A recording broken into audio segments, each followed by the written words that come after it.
Welcome to the Smash Masters podcast, hosted by Stefan Eschi and Nick Priest.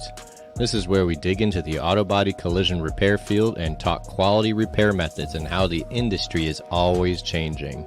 Buckle up, it gonna get bumpy. Hey, what's going on? Man, episode 26. 26 We got, already. We got an awesome guest in here that's going to be pretty cool. Got some cool stuff going on.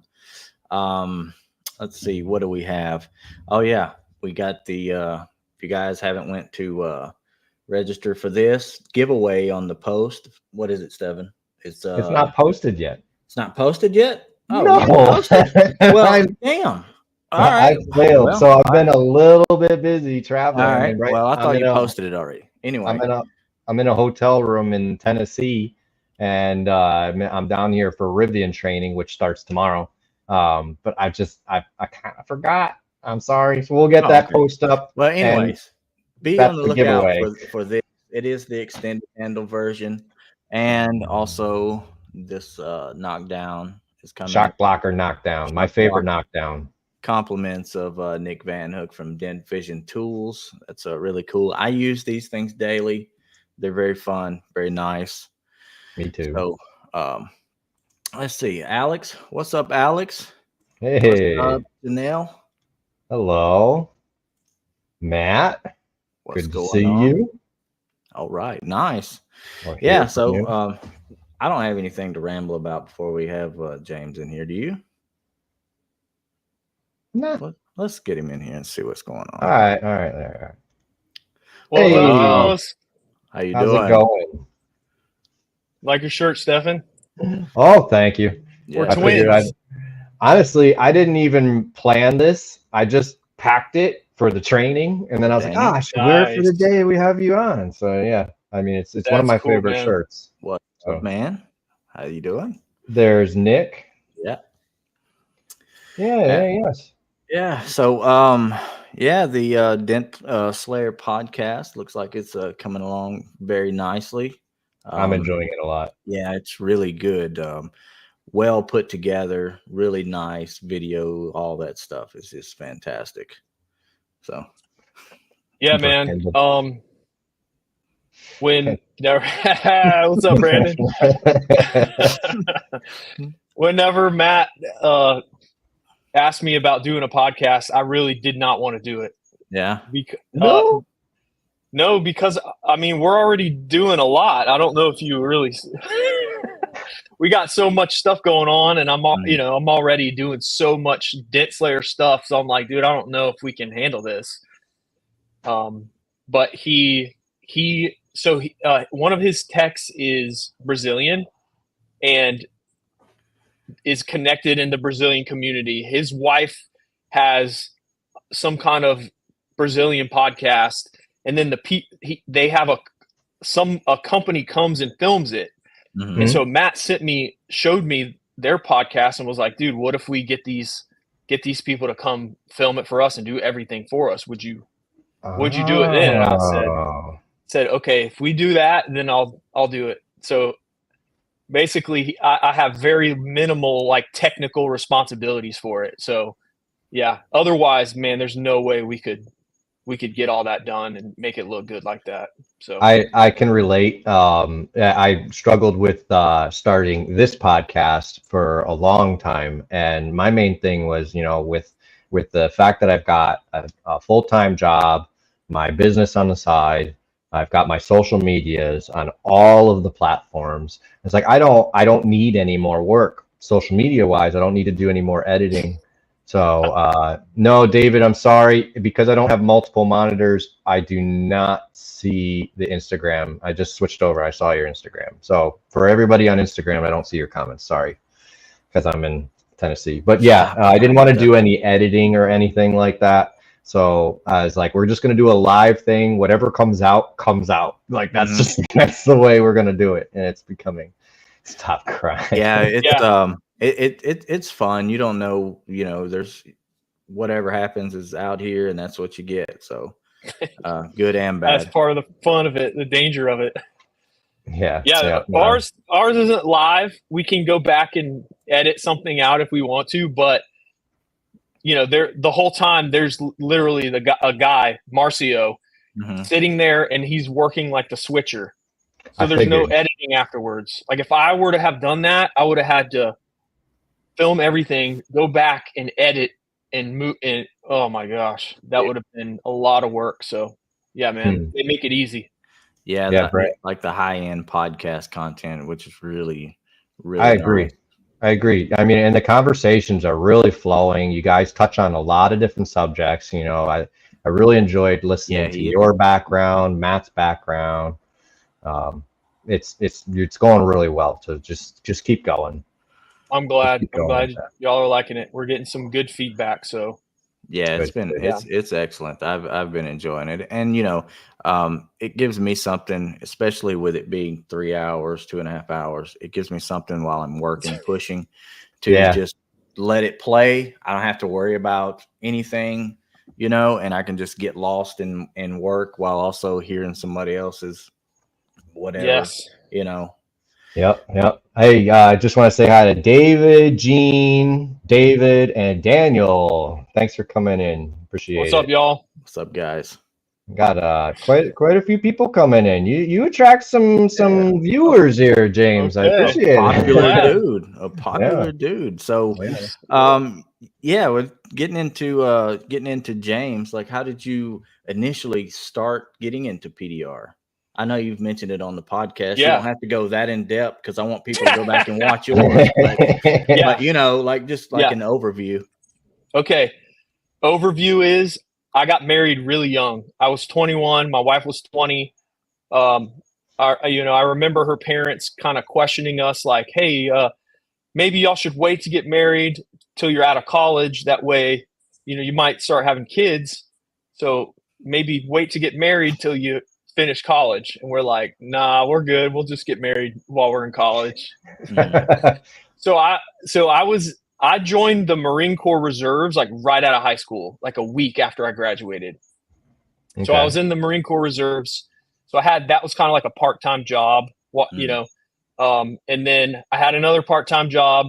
My wife had a part-time job, and we're both full-time students, and we're married.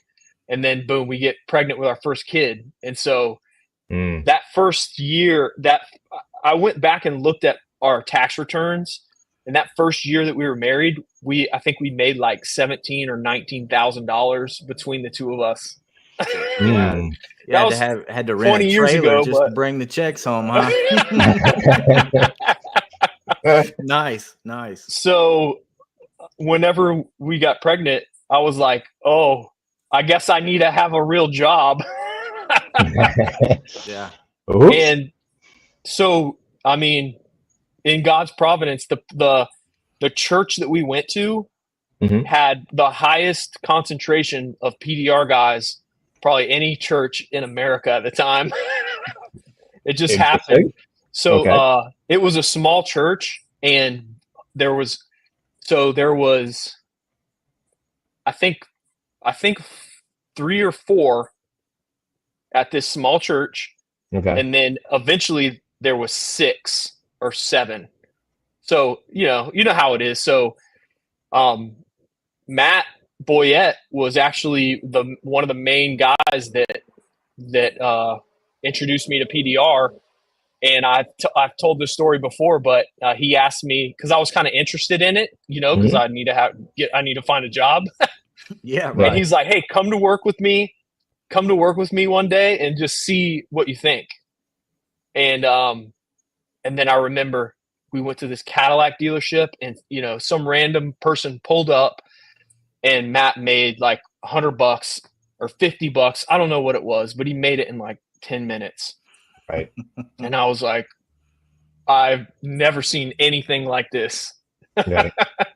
And so I was like, okay. And at that time, man, there's nothing like having a kid on the way to make you realize, oh man, I need to get my crap together, because I have to provide for more than myself. Oh, sure. So, that was. What's up, Andy? What's up, Andy? that was my, having that kid on the way was the thing that pushed me into PDR, because I saw these other guys were making a decent living, and I was like, okay, this is a way that I can provide for my family. Mm-hmm. Awesome. Yep. And then Matt come out there and sparked a big old interest of what you could do with just a few rods and a little bit of time. And then I'm assuming got you in not too far from that afterwards, started learning and picking it up. Yeah. What's up, James Bernard? James has been binge listening to your podcast. I saw his post on Facebook. I saw that. Yeah, man, that's something really cool about what we do, and you guys too, is that you can just put your headphones in and just cruise through your day, man. I mean, I really don't mind it. If I can be in the shade working, listening to podcasts or an audiobook, dude, I'm happy. Yeah, if you're in the shade working, it's not bad. But if you're out there just open concrete jungle, dude, that is. If I'm in the sun, I'm miserable. Yeah, for sure. Miserable. Sure. Yeah, sure. I do on that point. I really like your setup. How you have an umbrella on the trailer. Yeah, I've never seen anything like that. That's game changing. I mean, for sure, it's awesome. I park where the sun is kind of in front of where I'm parked, so that the shade is cast behind me. Mm-hmm. And then, dude, I just move the car around to stay in the shade. Mm-hmm. And I also have a Get a Grip with a big old umbrella on that thing. Yep, I've got that too. Yeah, those things are awesome. James is a smart cookie. Yeah, he is. No, that's great. I mean, I also believe. So, I mean, I do body work obviously 4 days a week, but I have my LLC where I do go out and do PDR on the side. And in my area, to be able to manipulate where my car is and where their car is, it's just not going to happen. There's not enough room.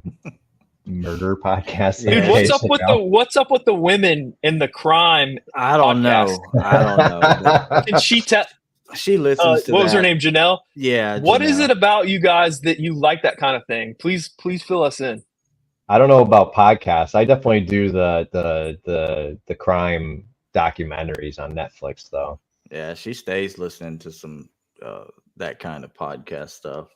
I don't know what it is. I guess it's the story or the intense. I don't know what it is, but it's crazy. All right, Tell us about the Tater Shack. So I visited Andy. Andy hooked me up with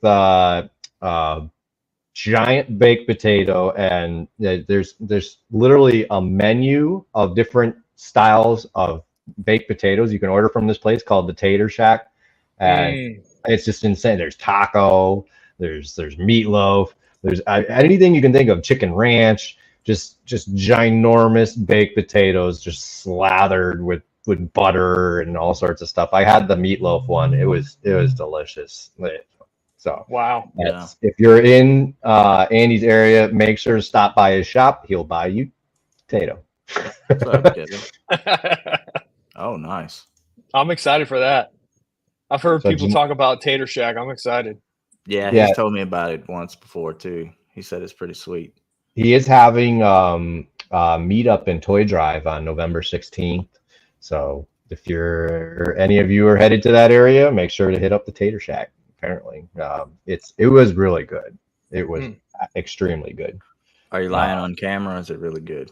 No, it was good. Okay, I just making sure. and I'm a picky eater. I am. I'll admit it. I'm a picky eater. That was choice. That was good. So let's get back to the PDR stuff. So because I'm curious, I don't want to keep on here like just for rambling forever, but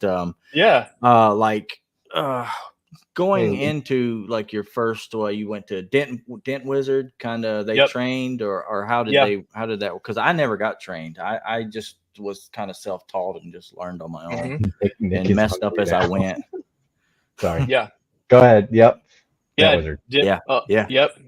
For real. So I went to Dent Wizard School. So I'm in Jacksonville, Florida. So it's the northeast corner of Florida. Mhm. And so I drove to St. Louis, and I remember that drive. I started to melt down in my brain because it was such a long drive. It was the longest I'd ever driven by myself, and How I long? made it. I don't remember. Too long. Okay. All right. But yes, so it was. I want to say it was 2 months, but I don't think it was quite 2 months. Maybe 10 weeks. Wait, how many? 8, 7 weeks, 6 weeks? I'm not sure. Okay. But about 2 months, and I mean, man, they do it right. So they're paying you something to do it. I think at the time it was like $2,000 a month. Yeah, that's what it is. That's what I've been told. I told y'all what I was making before, so that was pretty good for me. Right. Okay. All right. Yeah. So this was 20 years ago, about 19 years ago. So so when I was there, they put us in an apartment complex. So you're in an apartment complex with like one other roommate, and it's like a furnished apartment, pretty nice as far as I knew. It was as nice as anything I'd ever seen, lived in. And, all you do 8 hours a day is learn how to push a dent. And I mean, they do a great job. It's, that's the only thing I know. But I don't ever remember being comfortable, because like, if you don't progress, they send you home if they don't think that you're going to make it. They want to cut you loose as fast as possible. Okay. Did you get the groupie phone calls? I don't know what that means, so I guess not. I think I know. David's told me a few stories. Oh no. I'm leaving that one alone though. Yeah. But no, I've heard great things about that Dent Wizard training. I mean, so David White was my trainer, and I have to ask, did Dent Wizard, did they make you go inverted for a lot? Okay. Nice. Okay. So that's part of it. I didn't know if he was just torturing me or not. Dude, that's part of it. That is one of the things that they kind of warn you about. I think that's the most physically demanding thing, is that, dude, if your back is not used to just bending over like that for hours on end, I mean, it's hard to get used to.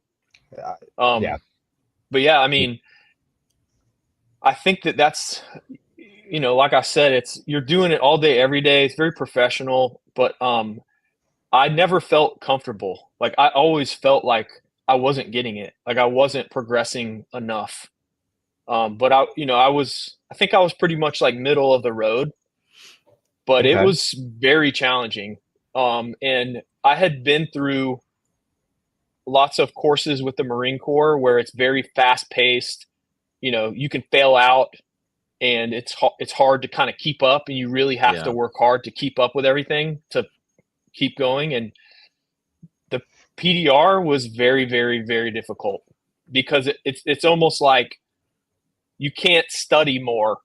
Yeah. Right. Like you have to, you either get it in the time allotted or you don't. Like, especially there, you can't go home and practice. You're there for the time that you're there, and you have to learn it. So, and especially having like, okay, this is my plan of how I'm about to have a kid.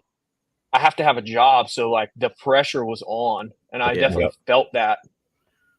Yeah. I can imagine that probably hindered a lot of the trying to catch on to some of the more difficult repairs. I'm sure, like, man, if I don't get this, what am I going to do?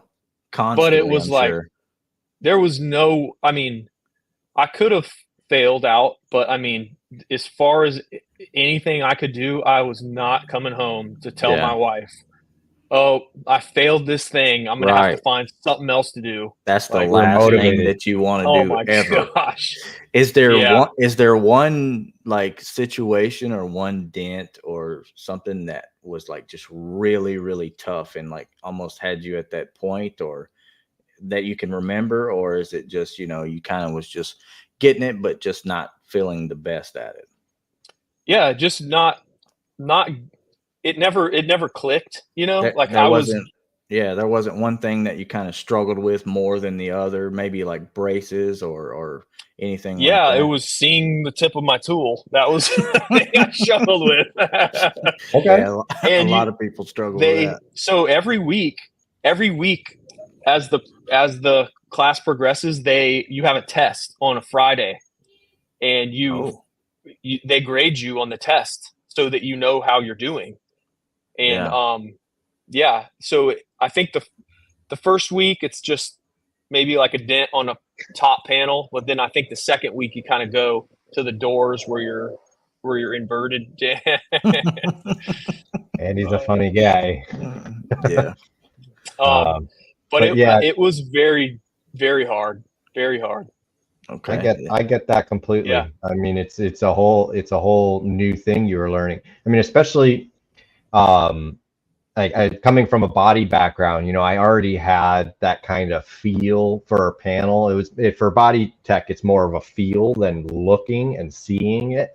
But I mean, you get that kind of, I don't know, that ability to pick up on it, I think, a little bit faster being a body tech. You coming not from body work, that had to be harder. That had to be harder. Yeah, thrown into, hey, we're just gonna start making this metal move and not really having any kind of background into that prior to that. You just kind of just went all in and, you know, studied from there. I mean, I don't know personally how that would be. So that looks like that would be a huge struggle to me. Yeah, 100%. Yeah. I mean, David said here the light switch moment when the tip becomes absolute. That's the moment we think we all remember. Did you have a moment like that? I mean, Nope. Yeah, that's what you said on your podcast. Never happened. I mean, it was just a slow progression. Like I never felt like, oh, yep, I got this. I can just cruise through the rest of the course. And even after the course, it was always just a very slow progression. Yeah. Like even like, I remember being, being back here working with, I think I was working with Matt's brother, Mark, and we're at the rental company, and I'm struggling on a dent, and I'm like, dude, what is wrong? Why can't I'm trying to push this dent. It doesn't want to move. And he's like, dude, you got all this smile up here.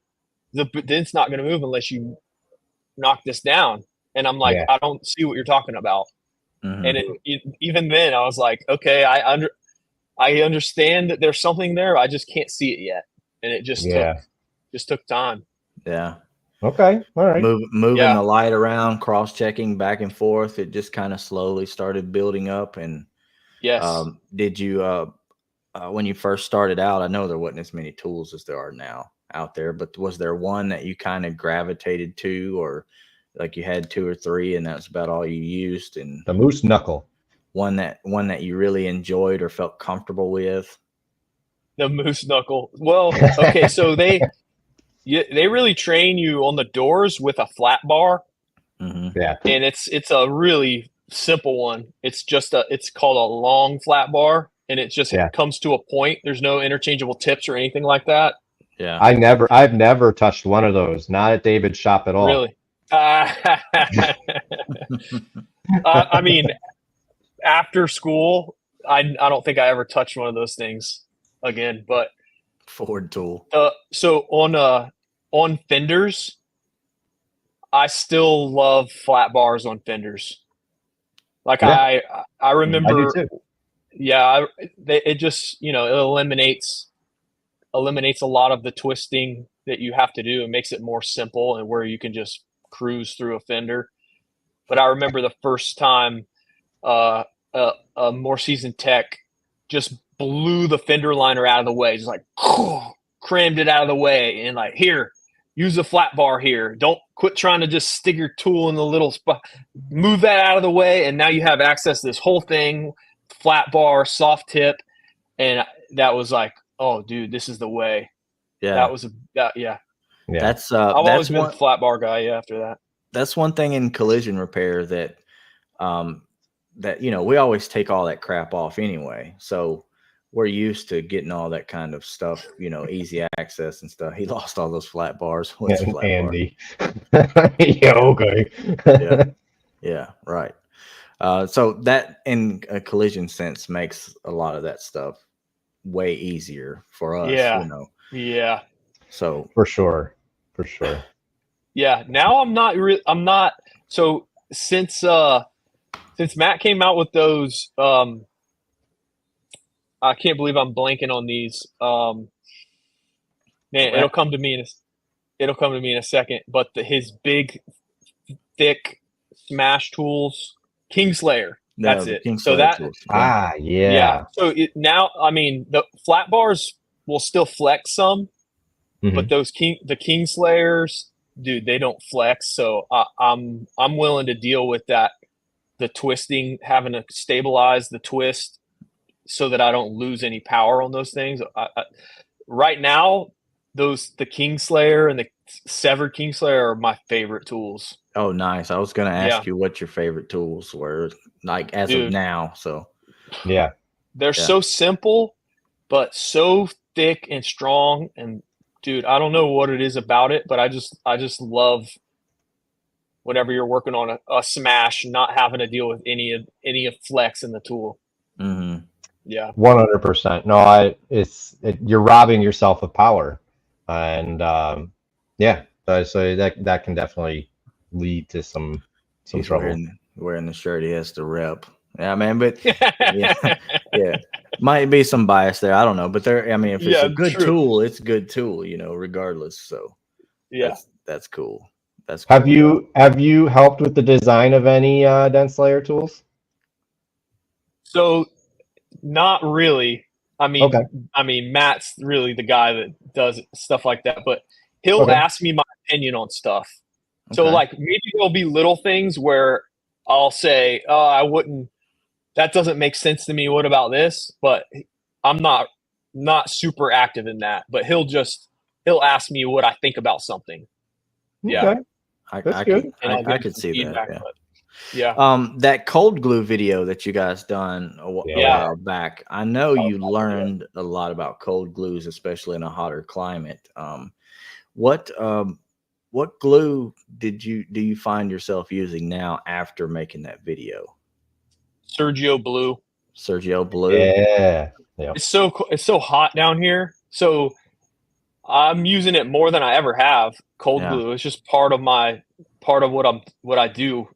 If I'm at a dealer, I'm using cold glue. Even on stuff like on retail, if it's something I would normally hot glue, I'm like, dude, if I pull paint on this, I'm not making any money. So even if sometimes, dude, if it takes me twice as long to cold glue it instead of hot gluing it, dude, I'm gonna cold glue that thing because I don't want to sit there and waste all my time and not be able to make any money. Yeah. So more, I mean, I'm not, you can never get totally away from hot glue, but I feel like, if in wholesale, I'm using cold glue all the time because it's fast. But then in retail, if I really am scared of pulling paint, I'm using that cold glue. Yep. I use it constantly, whether it be PDR, bodywork, whatever. And my favorite tool, not just slide hammer, but my favorite tool of all time still is the AR9. It's so cool. I love that thing. So I have the long.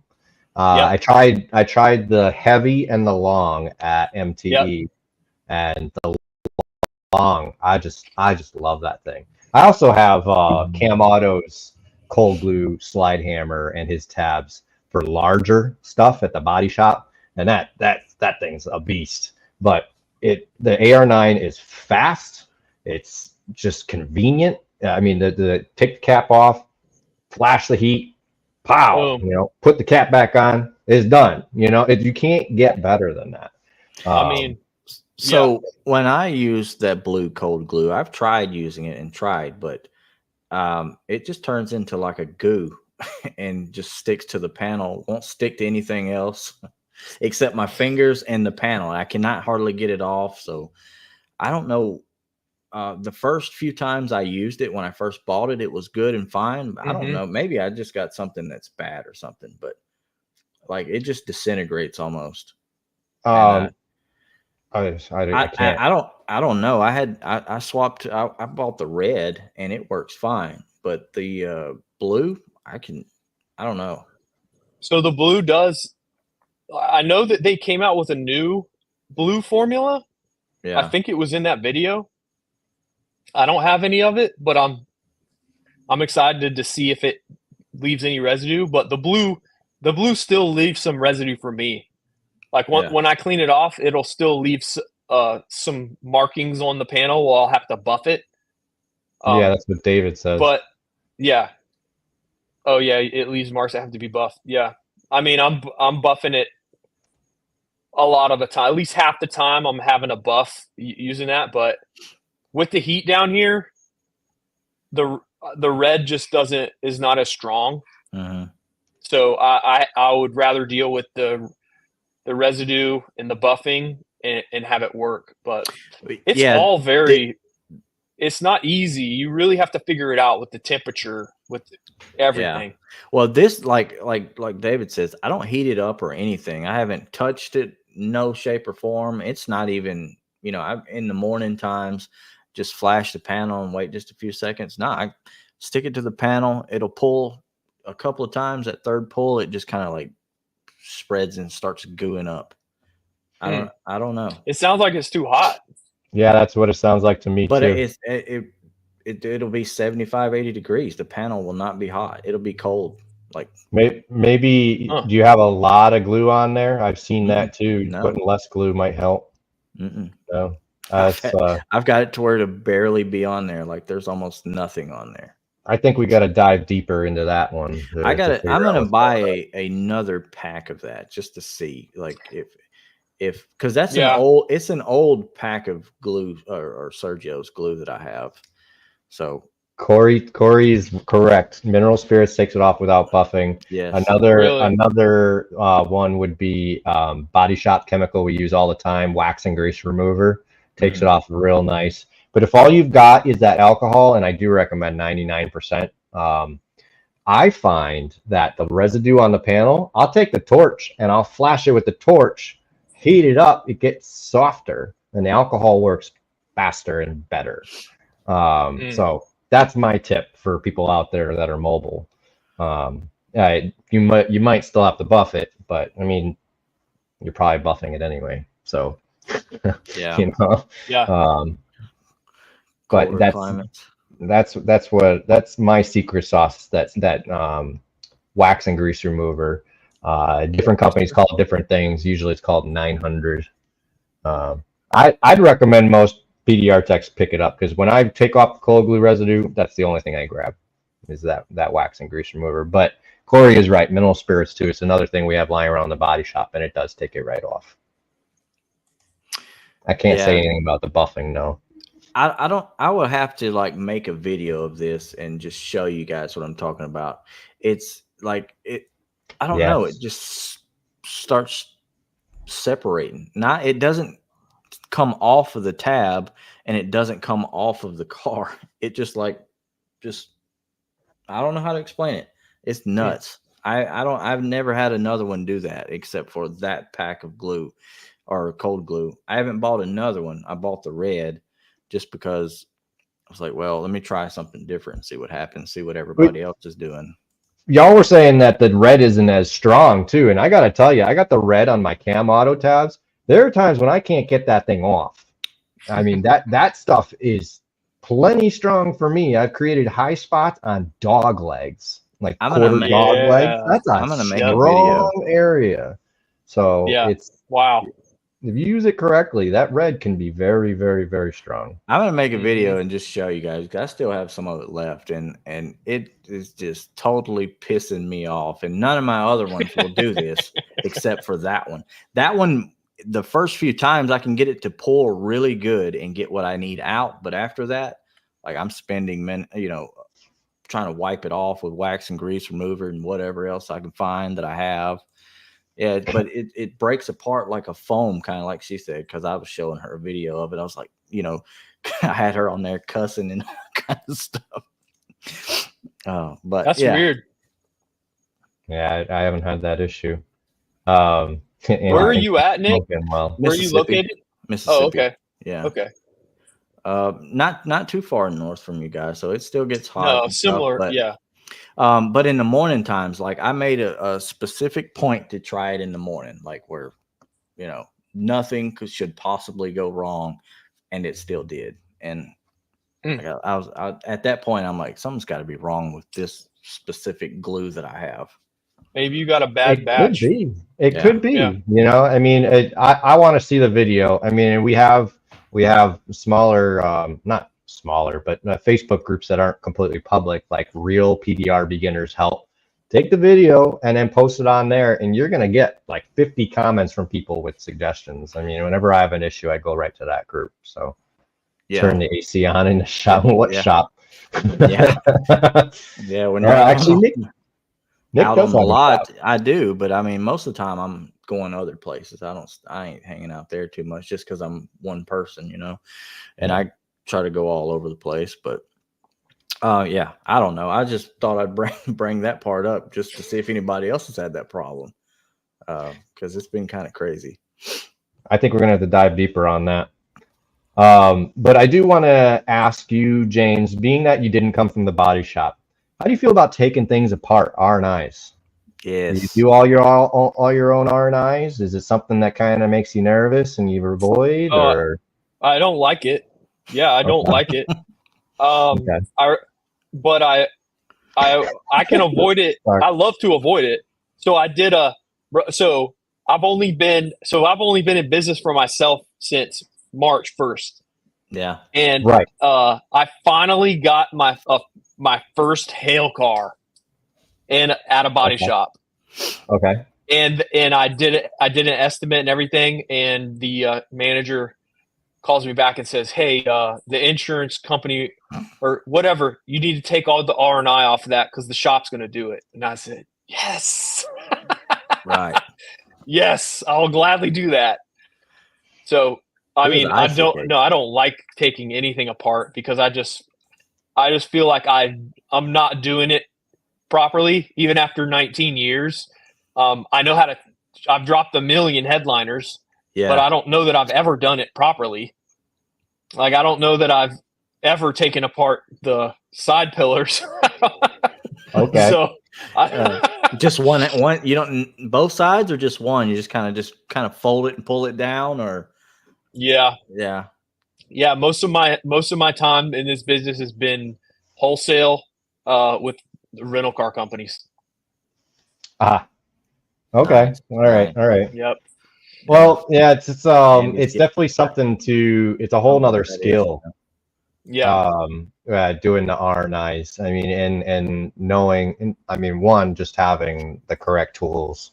But two, just the basic things of which panels go over which panels, how to tell when you're pulling, how to know if it's about to break. I mean, that takes years of experience, and you have to break things to learn it, and you have to learn that kind of stuff, and then you start to learn how to fix the broken stuff. So I get how that would be a little bit of a tougher thing to get done. Yeah, but I mean, I have to do it. Like I have to take apart inside of door panels and stuff like that. I never like it, but I'm thankful for YouTube because sure, dude, I don't know how people did it before YouTube, because some of those little plastic pieces that you have to take off to find the screws, you would never find that thing. I guess you have to break enough of them to figure it out. It's another skill of going at something with something like a plastic pry tool and just giving it a little bit, and by the way it reacts to that little bit of pressure can tell you if it's supposed to come off or not. Yeah. And that's not 100% true for everything. Yeah. But it's pretty obvious when something's welded in, like plastic welded in or something, because it just nothing's gonna budge. But if that thing that you're prying against, the whole thing budges a little bit, it's supposed to come off. Now that doesn't mean if you keep prying that it won't break. It might, but at least you know now which things are supposed to come off and which aren't.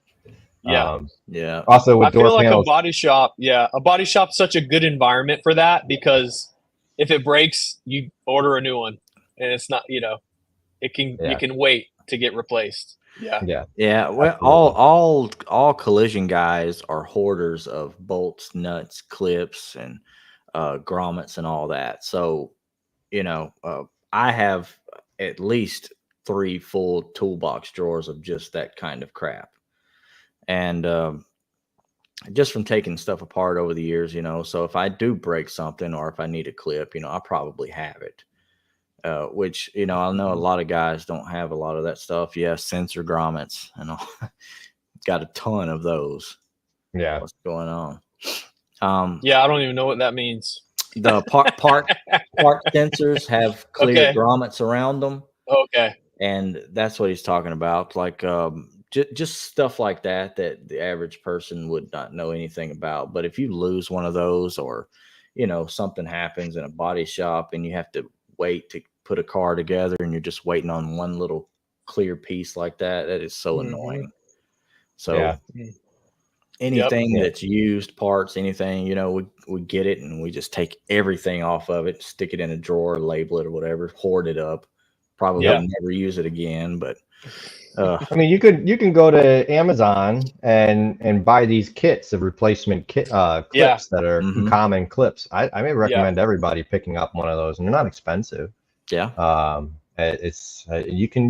have different sizes. It may not match perfectly, but it'll work. Most clips are hidden anyway, so you don't really have to worry too much about that. But yeah, it's R&I is a whole other skill, and I actually think it was Just a Dent, Levon, and them that put out a video about learning to do your own R&Is can increase your profit by like 40% or something like that. So it was like between 20 or 40%, I forget what he said, but it's an increase of profit. That's all you got to tell me. Now you have Thomas for R&Is. Yep. That's good. Got some Dent Divas in the comment. R&R rip and replace. R&R rip and replace. Yeah. Grip it and rip it. That's what we say in the body shop. Just grip it and rip it. You have Ray. Yeah. So most back to the have somebody. Going back to the Marine Corps stuff, he's talking about having your learning PDR and stuff. What in the Marine Corps, what is like one thing that you really like not say struggled, but one thing you really disliked about the Marine Corps, and then what is one thing that you really enjoyed about it? Like, it could be a time, it could be something that you done, something, just whatever. Just 2 things that you remember. Okay, well, what I didn't enjoy about it, and anybody who's been in the Marine Corps will probably agree with me, but they make everything that you do that you think looks fun, they make it miserable. Yeah. Everything. I mean, it's just how it is. So, I mean, the culture is not, they're not looking for you to have a good time, right? Like they, if you're miserable, like nobody cares. There's no like human resources department wanting everybody to make sure everybody's happy. So that, and I mean, losing all your freedom, that is very difficult. I mean, that's the most shocking thing about it is, living in America for 18 years and then go and, basically do what you want whenever you want. And then you go somewhere and you literally can't do anything. They are counting down when you're going to the bathroom. They're counting down from 10 for when you need to be done. And like, I mean, dude, it is, it's very shocking. And like most people, when they get into something like that, are just like, oh my gosh, I made a big mistake. And so that, definitely felt like that. Yeah. But what's good about it is like, you do become good friends with people. I mean, there's nothing like suffering together to bring people close together. And, once you do kind of get out of that initial training part of it, that you do start to have more fun. Yeah. They still have a way of making things miserable, but it's less so once you're out of that training. And, especially when you're on a deployment and you're actually doing things that matter. That's really cool. And there's all, fun stories and crazy stories, stuff like that. Army does the same thing, hiking, miserable, shooting. But see, Yeah. Alex knows. You see, they just. Yeah, we don't. Yeah, that's yeah. Trauma. I don't know. I'm ignorant bond. when it comes to military, but yeah. But you do. I mean, I wouldn't trade it for anything. And I didn't come out of it with any trade skills. Yeah. But I did learn how to suffer and just to be good at uncomfortable. Yeah. Just be like, okay, we're uncomfortable. This sucks. We can do this all day. So, wow. Just learning how to be good at just enduring hard things, Yeah. Right. I have a lot of respect for that. Yeah. That's nice. Could not have been easy.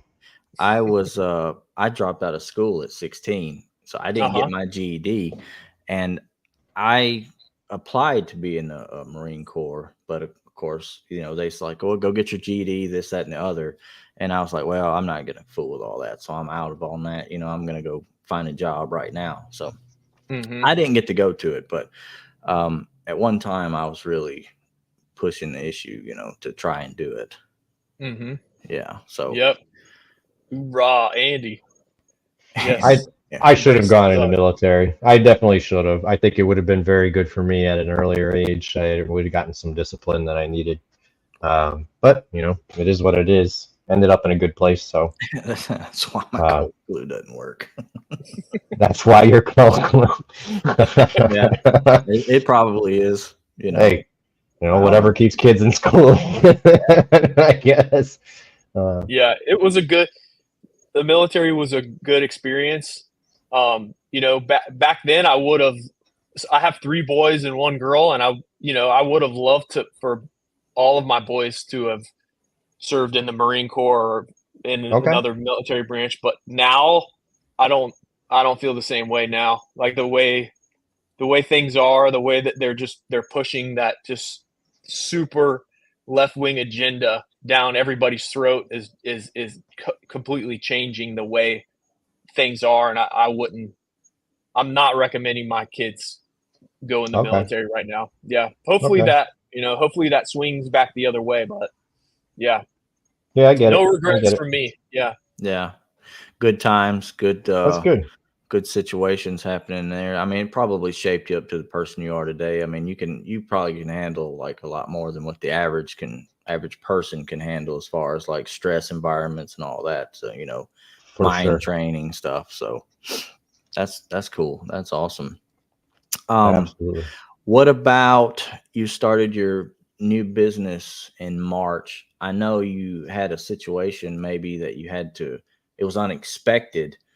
So I don't know if you want to talk about that or not, but how did that go, and how did you come up with Dent Repair Jacks?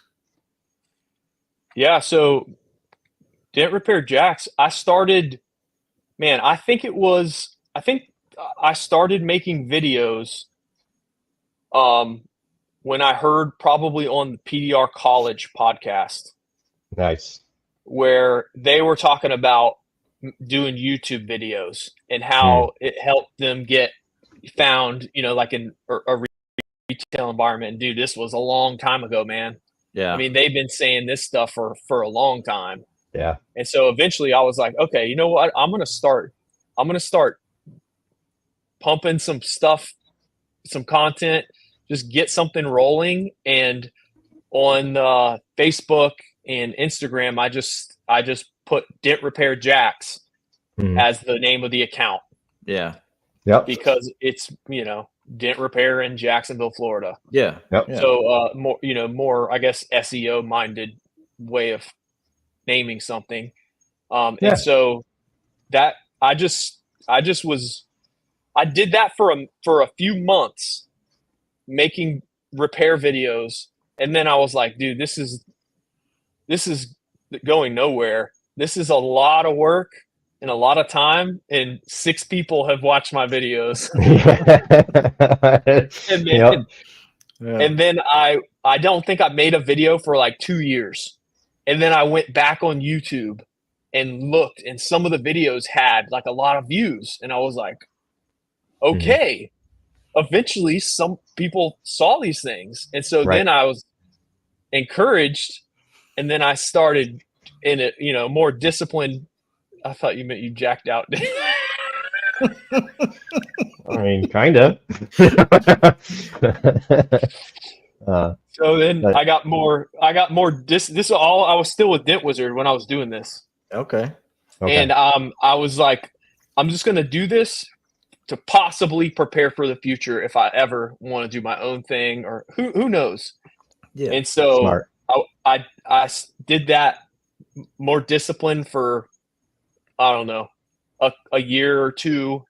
And so I had that thing going, not thinking I was going to leave Dent Wizard ever. I didn't have any plans to leave Dent Wizard. Okay. And really, so I was still with them whenever I got more involved with Matt and with Dent Slayer, because I was like, okay, this is kind of on cruise control over here with Dent Wizard. It's not that hard anymore. I'm cruising. I'm doing good. I'm making good money. My extra effort is just going to all go into this bucket over here. I'm going to help Matt build this thing over here. And so, but I mean, so the thing that brought everything to a head is the company wasn't performing well financially. Mm-hmm. So I think after 2020, everything kind of stopped for a minute. Yeah. But then, dude, interest rates were low, and especially in Florida, a lot of other places, I mean, the economy was firing, and the car business was on fire for a while. Yep. And they were dumping money into stuff, infrastructure type things, buying other companies.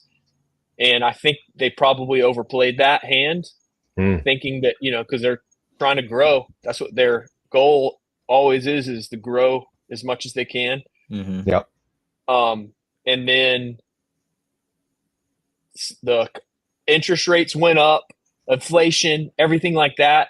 And then same thing with the housing market happened with the car business, where everything slowed down. And so now Dent Wizard's not making enough money. They get bought and sold.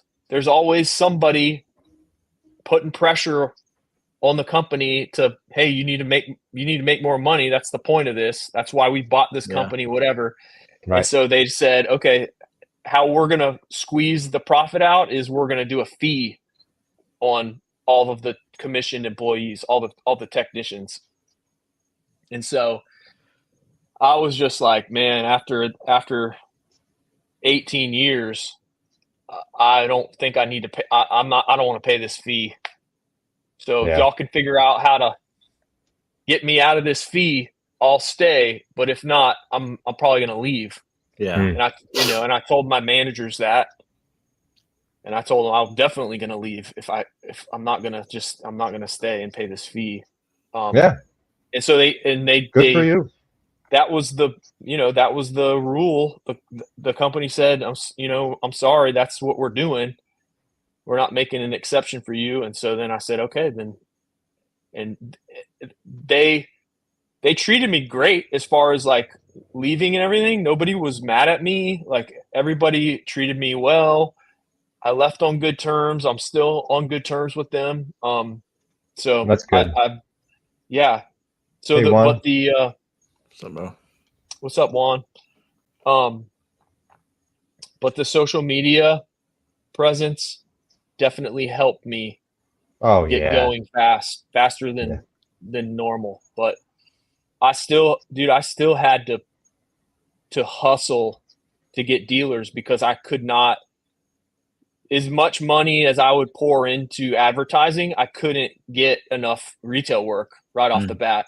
Yeah. Right. So I had to get some dealers to get money coming in. So Yep. it wasn't easy. It's still not easy. But yeah, at first I thought, okay, I can probably just do retail. Like I can just advertise and I'll get enough work. But especially at first, when you don't have that many reviews, dude, people aren't going to use you. I mean, people would use me that found me on social media and stuff and that recognize me, but you really need to get a presence going before your retail picks up enough. I feel like your area is also a bit more saturated with PDR texts than like somewhere like up in Connecticut, like I am. So yeah, I mean, it's more competition. You have to stand out in the reviews. If you're up against people with hundreds of Google reviews, I mean, I can see why people would choose somebody else. So yeah, social media is a great tool. It's all in our power. And I have to say, you've branded yourself really well. I mean, you tell a story in your videos, and that really is the key. And you've branded yourself with the "she's smooth," like that. I love it. You've done a really good job. It was kind of an accident, but I'm glad that it just kind of stuck. So yeah, oh, it's great. It's great. It really is. I mean, I've wanted to yell it in my videos, honestly. I was like, I'll leave it. Dude, you should do it. I'll give you permission. All right, good. Anybody can do it. Permission now, so yeah, I'm gonna be using it. I'll tag you in the video. Nice. Yes. I'm not far behind you on business starting. I started mine in April. So okay. A lot of this stuff that you're doing and feeling and having to go through, I'm right there with you. How many days right there? Do you have days of the week that you just do your own business, or how do you do that, Nick? Well, right now I have some wholesale dealers that I go to. I go to body shops, and then I schedule retail in between those right now. So he's full-time PDR. Mm-hmm. Oh, okay. I didn't know that. Okay. Yeah, I don't do collision anymore. I left that sweet fully. So we're basically doing the same thing. Yeah. Okay. I've got 5 total 5-star Google reviews. So, I am right there in the bottom with you, but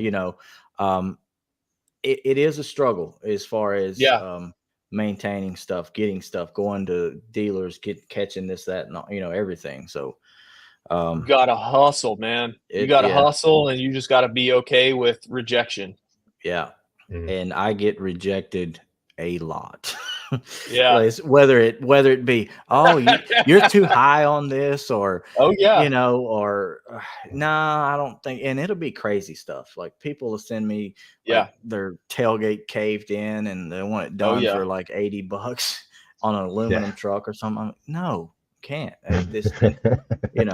But you got to weed through all that, and you'll eventually find where you need to be, niches and stuff, and where whatever your town calls for. But yes, dude, you gotta ask for those reviews. Yeah, they're not coming unless you're asking for them. For sure, 100%. It never ends, and that's one thing about doing this versus whether you were doing collision work or PDR work.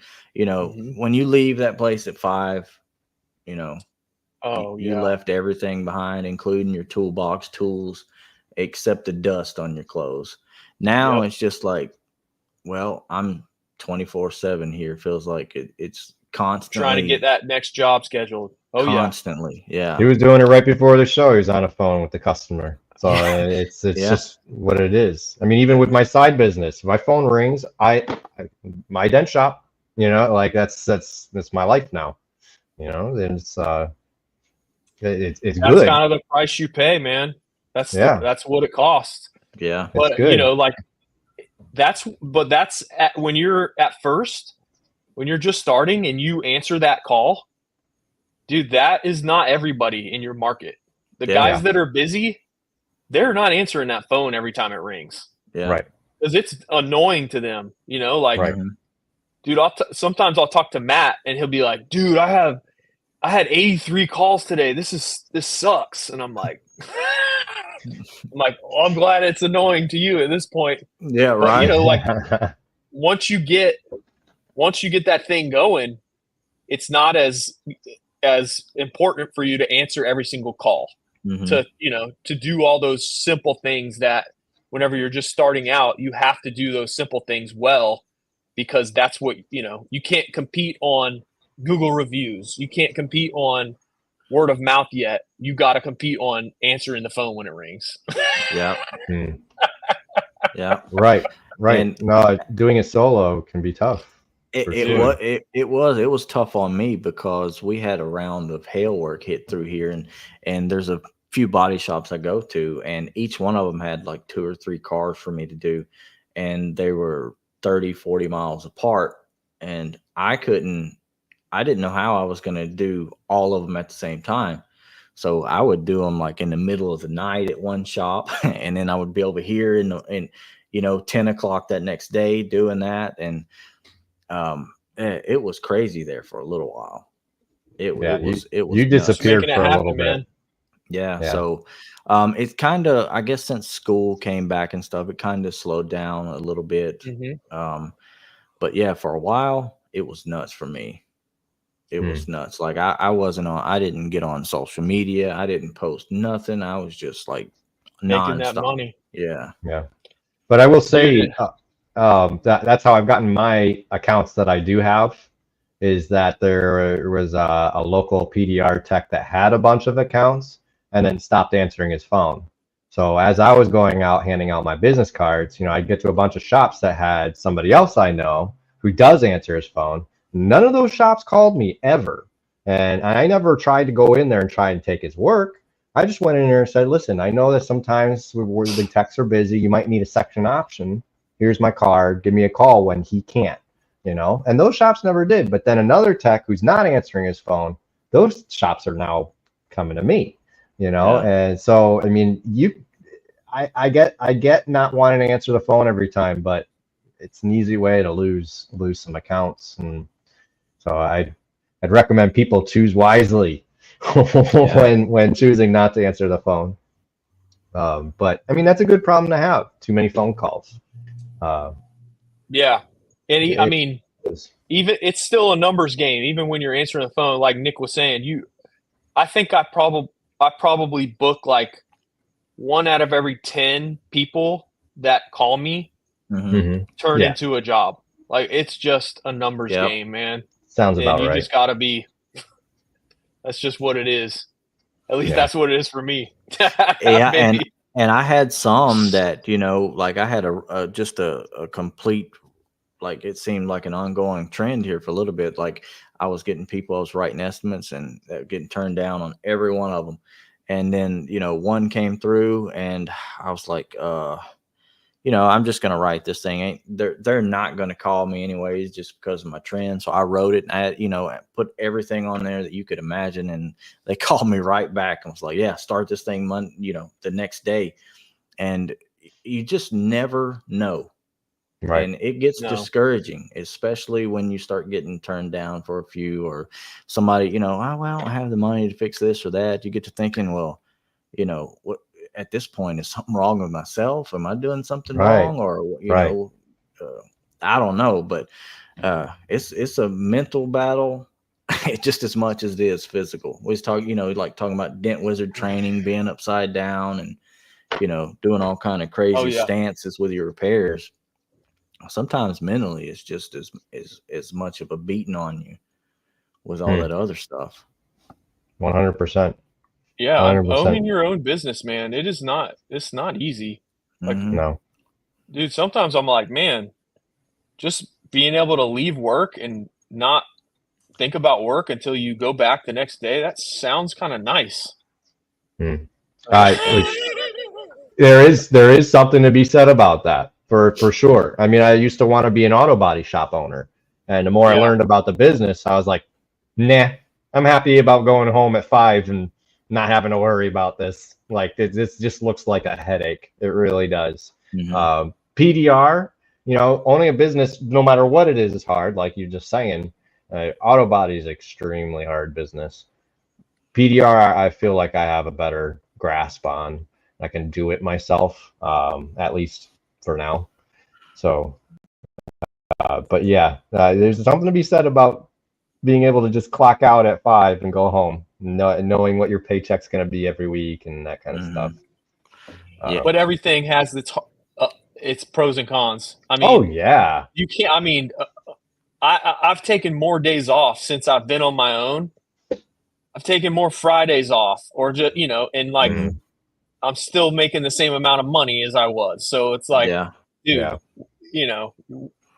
you're gaining a lot of good things, but you are paying for it. And nothing's free. Yeah, and I've done the same thing too, like a random Wednesday or whatever. But at the same time, I've added that Sunday afternoon or that Saturday night in there when I was like, well, we got to get this or add this done, Yeah. And it comes with you trade off for sure on your days. It's not just a 9 to 8 to 5, whatever your time schedule is, Monday through Friday or Thursday. But it's been interesting. Yeah. So I will say it's too, been fun watching you.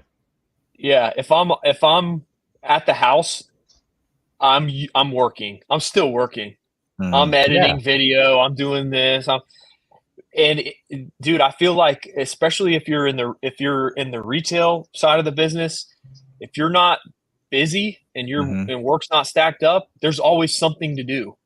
Your website needs constant improvement. Like I could work on my website every day. I mean, everything, your whole thing, your whole sales funnel, the way that you talk, everything can be improved. Yeah. Videos. I mean, there's no end to the work. That's all I'm saying. And like, if you're not busy, there's something to do so that you can kind of keep building that ability to not be slow down the road. Yeah, that's absolutely true. For sure. It's a good mindset. That's absolutely good advice. Especially building a new business. There's always something to do. Always. Dude, in my area, so it is like you're saying, it is pretty saturated. But I also know most of the dent guys here.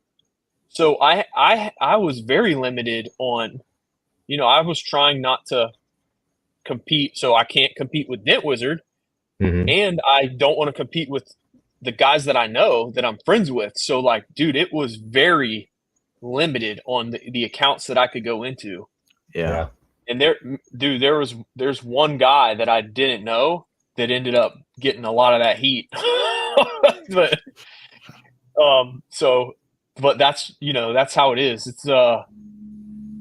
It is what it is. I mean, it's what the advice I was given was not to try and go and like undercut anybody, but to go and prove how good you are and let them use that to call you. And if that's what makes them call you, I mean, you deserve the work.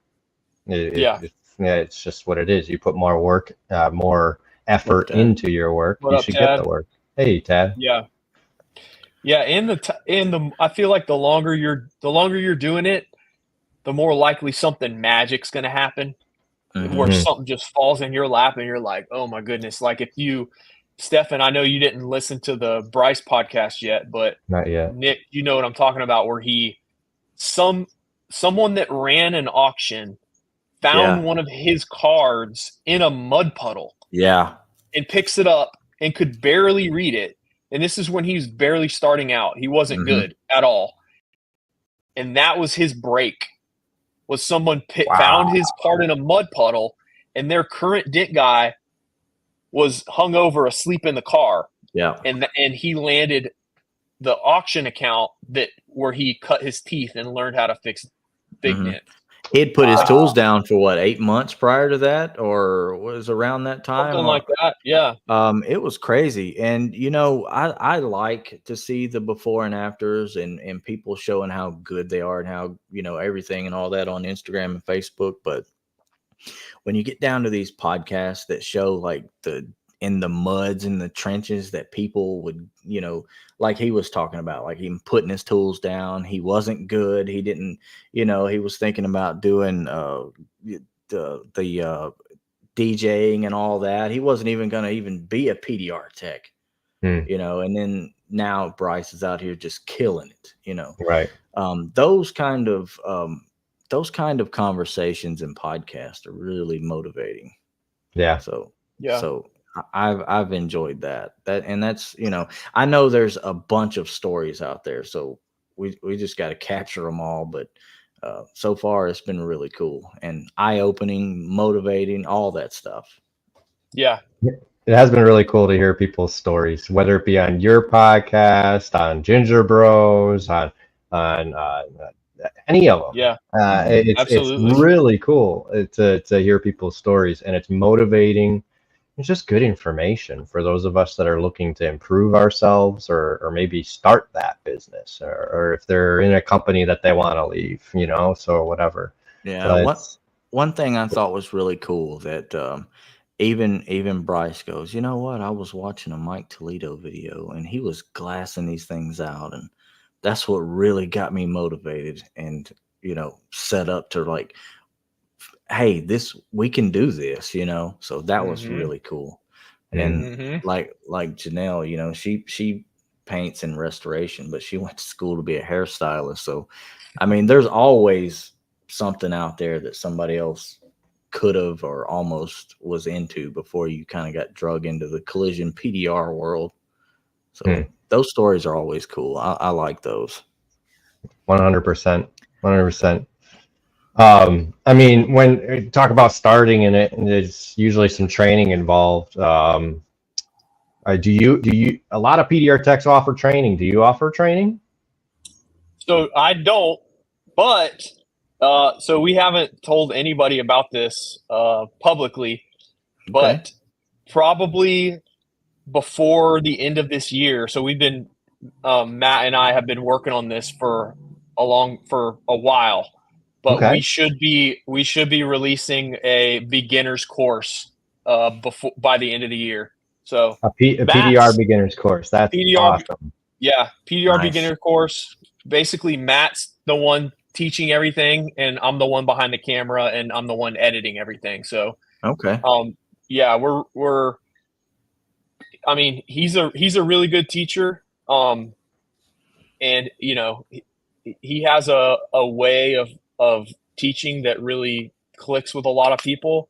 And on my side of it, we're trying to make it higher end, and I'm trying not to cut corners as far as editing goes. And so we're trying to put something out there that that we can be proud of, that's kind of on brand for Dent Slayer. So we're pretty pumped about that. So yeah, that should be coming out. Nice. Got some big news. Got some big editing content shoes to fill. So that's fun. that's gotta be a lot of work. Yeah. It's such a grind, man. Yeah. That's cool. And Matt, he's got a lot of struggles and tough dents under his belt, hard. So I'm sure he could kill it in any kind of training. He has a lot of knowledge to give. That conversation of him with Bryce Kelly when he trained with Bryce, and him talking about his clock, like seeing when his time was going to be up, and then kind of battling, that's cool. I like that. Battle of the wills. Yeah. Yeah. Those two are similar in a lot of ways, to where they are passionate and determined about, basically being the best at what they do. Yeah. And they're not going to let whatever it takes. They're not going to let, something beat them, or, even when it came to them competing with each other, it was like, unless something ended it, they were both going to die out there. Yeah. That's what I was about to say. They could just be in a shop, like doing a stare off to the death. Yeah. Nice, man. And that's one thing, man, that I really learned about Bryce, and the same is with Matt, is that's really what makes them different. Is that they're just gonna find a way to figure it out. Yeah. Like they're gonna figure that thing out. They're gonna find a way. If it's at all possible, they're gonna make it happen. No unmovable brick walls. Yeah. Dude, and that seems cool. It is cool and it's inspiring for a lot of us, but like, dude, I can look at them and say, I can't do that. Like I'm not there as far as being that committed to doing whatever it takes to fix those dents like that. Like, I don't really want anything to do with that at where I'm at right now. I get it. Yeah. I don't, I think I have what it takes, but I don't have the will to do some of those things that they do. Mm-hmm. Yeah. It takes I want to say, so being from body work, I mean, I cannot glass out big damage like Bryce and Matt. Can I get it damn close? Yeah. And it took years and years and years of working that stuff. And I don't think I was ever as determined as you described them. It was more of just a necessity of having to get it done and just repetitive. So even though you're not in that mindset at this point, I mean, if you just keep pushing yourself a little bit more, I have no doubt that you'll be doing the glass work like they are, just like I'm pushing myself at this point. I'm taking panels at the body shop that were replaced because they're like folded in half. I'm taking them home. I'm whipping out the JVF retention. I'm whipping out the this and that, and I'm practicing that big stuff, and I'm getting close. I'm not there yet. I mean, I still end up locking in some stuff. So I'm working on it, but it's just repetitive. You just gotta. That's the cool thing, though, man, is that if you want to be better than them, you can. Right. You can do it, man. Like anybody can do it, but do you have the will? And are you willing to put in the time? That's it. Yeah. Determination. I usually say, the less options you give yourself, the more you have to focus on one. Yes. And they've narrowed down their options. Like Bryce said, he's not giving up on the dent. So then what? You got to fix it. Tad's right. DBAP. Yeah, that's for sure. You just gotta dive in, do it. 100%. Yeah. Very cool. Well, I don't have anything else for you. I don't know. Do you have anything else that you?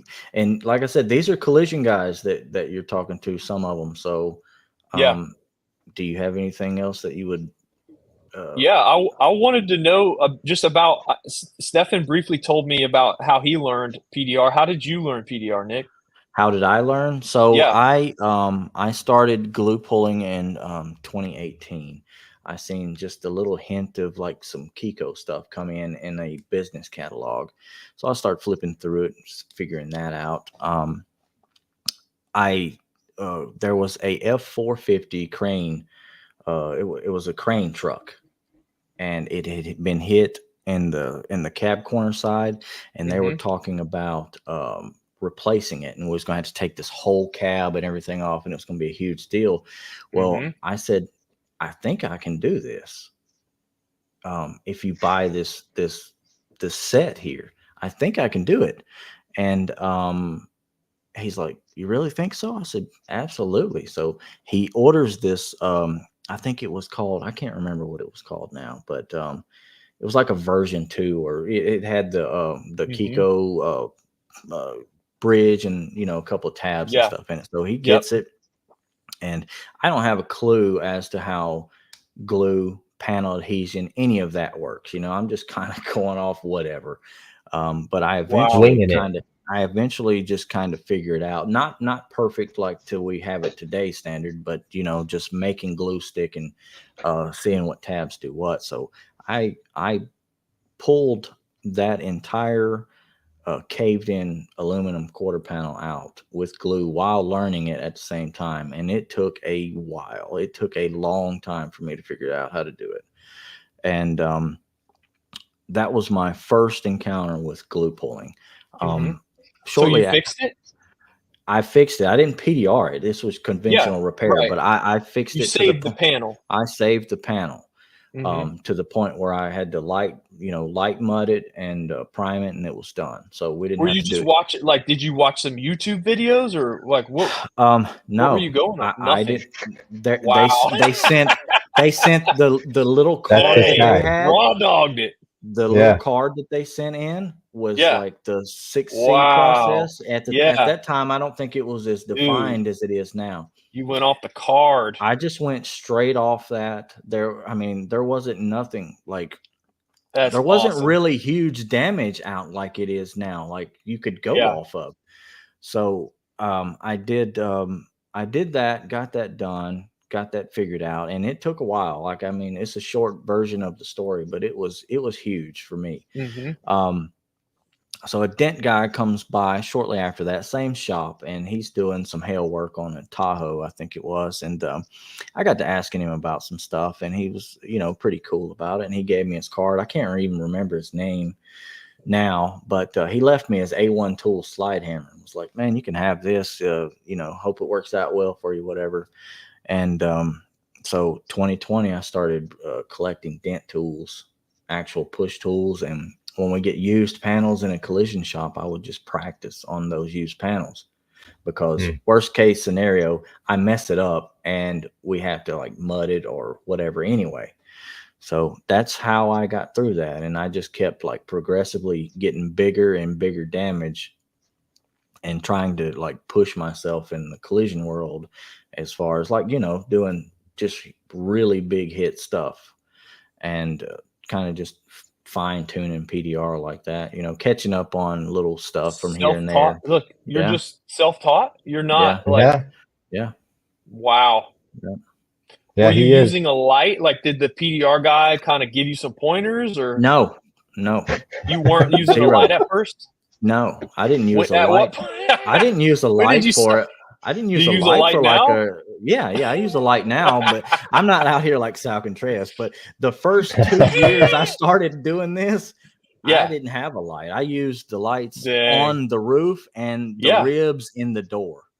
So Man, that's cool. It was it made me want to bash my head in, but I eventually figured it out. It was tough. So Janelle asked right here, we're going to SEMA. Me, Stefan, and Janelle's going to SEMA. Is Dent Slayer going to be there? Are we going to see them? Is Matt going to be there? I don't know that he has plans to be there. Okay. I've never been. Okay. You should go at least sometime. Really? Oh, yeah. It's mind blowing. I went last year, and it's a lot of walking. It's 4.6 million square feet of stuff to look at. You can't see it all. They have 4 days, and you can't see it all. But it is any car person should make it there at some point. And it's for industry professionals only, so they don't let the public in. So when you go there, are you learning things that are helping you professionally, or are you just?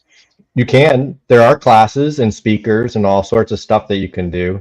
Last year, I mostly just went around and looked at the cars because there's lots of builds. Yeah. And I tried to network. Really for me, it was a networking trip. I wanted to, being in social media, I wanted to make sure people knew that I was really serious about it, enough to travel myself to Vegas and pay for a hotel and stay there and do the walking and the networking, And so did you do a lot of content when you were there? Not as much while I was there, but I like I said, with the networking, I've created relationships with companies. So because of that. Okay. So that's what you mean by networking is you were talking to companies and developing relationships, and now you're getting sponsored by them. Let's go, Matt. As proof of that, this year, Cam Auto is sending Nick and I because of to SEMA. I They're mean, I sending you to met SEMA. Charles last year, right? And he's taking care of the bill this year. That wouldn't happen if I didn't go last year. So it's game changing. Just the amount that you can do there, and just the stuff to see. It's amazing. I mean, you see multi-million-dollar cars are sitting there, and then you see some that are just completely customized to something you would never even expect. You know, just eye-popping stuff. So yeah, this is what's I feel like is so cool about PDR is you guys are new to it, but you found something different, right? So like this podcast is the first one where it's this niche of body guys turned PDR. And so like, I mean, when people are asking me just as far as like business ideas, marketing ideas. So Matt, we're going to SEMA? I guess I guess we're going. I'm down. When is this? We're going. It's November 5th through the 9th. It's in a month. Yeah. All right. It's one hell of a show. It really is. But what I was saying is you're doing just something different. Okay. There's a bunch of podcasts, but yours is a little bit different, right? Yeah. And when you're making a business, you got to find a way to make it a little bit different. If it's going to stand out, if it's going to be, if it's going to add to the industry, it's got to be something that hasn't been done yet. Yeah. In that way. And so that's what I think is cool about you guys is that y'all are, and you going to SEMA and just doing that's so cool, man. It's you crazy. Found a little niche that you're making it happen. Oh, and yeah. if people that are looking at this and they're like, oh man, they did this, I should have done that. No, there's a million other ways to do something a little bit different that hits a little bit different that you can be successful at. So I love it, man. And one like this comment right here, I pulled it up earlier. Right. Yes. These are the comments that we get. People are finding whole new worlds, and not everybody is out here trying to do PDR. They're just tackling bigger damage in collision repair. That's what a lot of these guys are doing, and finding new ways to do that. And that kind of like motivates you, lights a fire under you as a collision tech, because 9 times out of 10, I mean, your headphones in, you're talking to yourself all day. You've lost your mind half the time. I mean, you're just working, and that's it. That's all you've got. You're doing the same old repetitive routine. It might be a different dent or a different side or area, but it's the same thing. And this kind of stuff presents a whole new world into this. It like Danny says, it's game changing, and it really is. It really is. So it's been a lot of fun. Yeah, seeing this with Smash Masters and getting to be a part of this is really awesome. I appreciate that, Andrew. Yeah, appreciate you, man. This is why we do it. I mean, it's sad to see people stuck in the old ways, still doing ancient methods to fix these cars when there's a better, faster way. And it's going to take a long time to get people, the whole industry on board. But I mean, it starts with a drop, right? It starts with a drop in the bucket. Well, we're that drop in the bucket. Yeah, and we do like to bring on guys like you, the PDR techs, and to get your stories and everything. We especially like bringing in people like I lost the comment already, like Chase. I mean, somebody who's been in the body shop and is interested in PDR, and maybe not fully PDR, but at least glue pulling, doing a higher quality repair method. So it's been cool. I think last week we had a body tech like that on. Yeah, Matt's talking about important his PDR genuine training to body guys. I think that a lot of people, body guys, are interested, not really to like glass a dent out or just get really down dirty, but take some of this bigger damage and reduce it as fast as possible cleanly. So when they do have to do their wipe and stuff, there is still a huge need for that. I see it. I mean, even where I'm at, I see Kiko L2E systems pushed in the corner and got dust on them just because they bought the system but didn't buy the training or whatever, whatever the situation may be. And they're like, well, I don't know how to use it. It's slowing me down. I can't get my production time up. So whatever, whatever you're looking to these collision guys and stuff, they want to know the easiest way to take a huge dent down to smaller so they can work it conventionally. That's what they're looking for, end goal. Right here where Jen said PDR feels like it's an extension of what we do already and just makes our bounder work less. 100%. Not only that, if you got a small ding on the end of a panel and you PDR it, now you don't have to blend into the next panel. So we've saved time, we've saved materials. And honestly, that little dent, now you can charge the insurance company a lot of money for it, because if they don't want to pay, say, all right, well, then we'll fix it conventional and we're going to blend the next door, which is going to cost you more. And oh, wait, we'll pay you more for that dent. I mean, you're making more money now. Yeah, there's some guys that, want to learn. So, I mean, I don't know. It's really a toss up, but most of the guys just want to take big damage, reduce it down to small, and go from there so they can fix it conventionally. I also want to point out, to answer Matt a little bit more, most of us that are successful in bodywork, bodywork is severely hard to learn, just like PDR. Yeah. So if somebody has taken the time to learn bodywork, generally that's the kind of person that enjoys a challenge. And bodywork can become monotonous. It can become repetitive and boring. For me, glue pulling awakened it back up and the fire back into it for me. And beyond glue pulling is PDR, and it just drove me to that new challenge. I love a challenge. And PDR is a constant challenge. I mean, you can go, I'm sure Bryce Kelly, Matt Boyette are still challenged by some dents, it just continues to go. It doesn't end.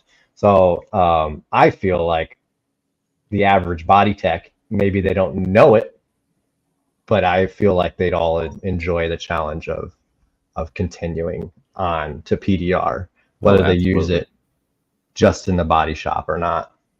So absolutely. I say it's very important. Stefan, so you said you learned through real world PDR?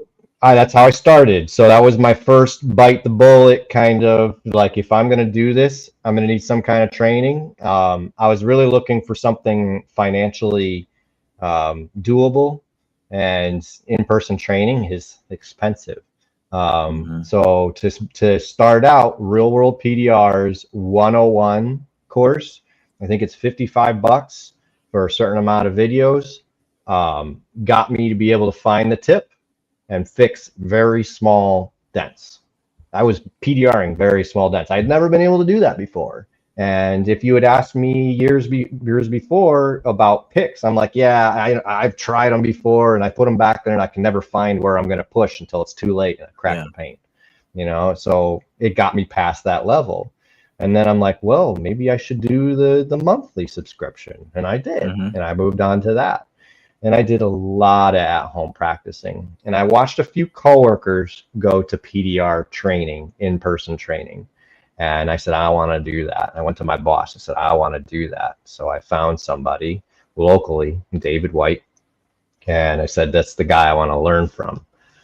And made it happen. And I feel like it was a fast track. I could have gotten there with the online and the experience. Like Nick just did it through practice and trial and error. I like to make things really difficult for myself. I fast tracked it. I was like, I need somebody looking over my shoulder who knows what they're talking about and can give me some tips to get me further down the line faster. And that was really crucial. What were some of the things that come to mind? What were some of those things that were so simple that he pointed out and you were like, oh, how come I didn't think of that? Soft tips. Oh, okay.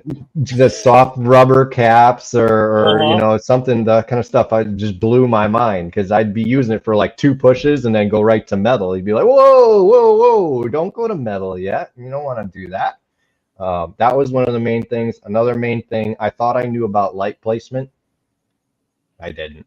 And that was actually, no matter how many times he told me, Jim Mitchell told me through his videos, Mike Toledo, all of them, tell you how to do the light. You're not going to figure it out till you're there pushing.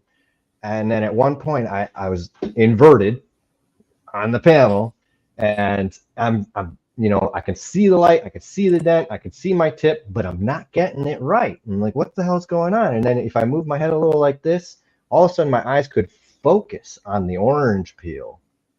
And I'm like, oh, I had it aligned with my eyes. And I can, if my eyes aren't focusing on it, I'm not seeing it. And if I'm not seeing it, I can't fix it. That was my light switch moment. So both of your eyes being equidistant to the dent and not like, is that what it was that you were not able to focus? I can't describe it that way, but it's about being able to focus on the dent. So I guess it would be both eyes equidistant from the spot I'm going. That probably is it. But I mean, for me, it was just like, if you're unable to focus on that spot, something's wrong. Either your head placement, your light placement. Fix that first, then start pushing. Because the other thing about body work is we do everything by feel, like I said, but because of that, so I feel it. Okay, there's a high spot there. Then you go at it with the hammer where you think it is. You can't see it.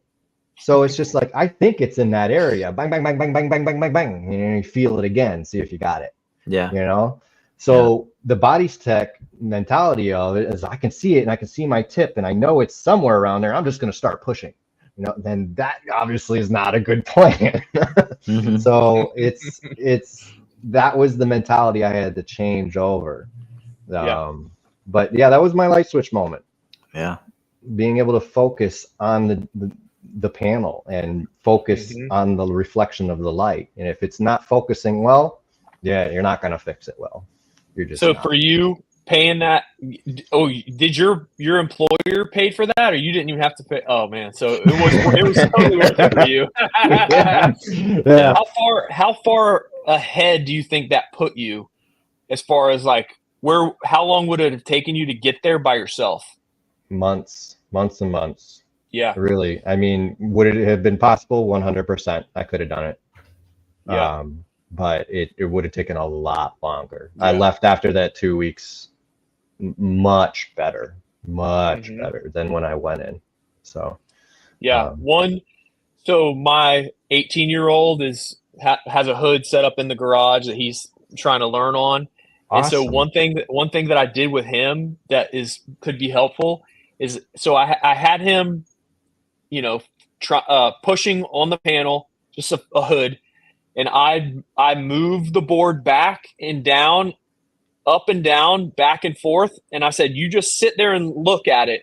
And I'm going to move the light around. And then you tell me when it looks the best, so that, because usually you're getting up and moving it and then you just look at it. But to have, if you can have somebody else move that thing, you can really get a good idea of the differences in the angles and how far back and close. That seemed to help him a lot. Yeah, like Dent Wizard has their own set of dent tools that they give you, and there, you have these certain set of tools you want to use.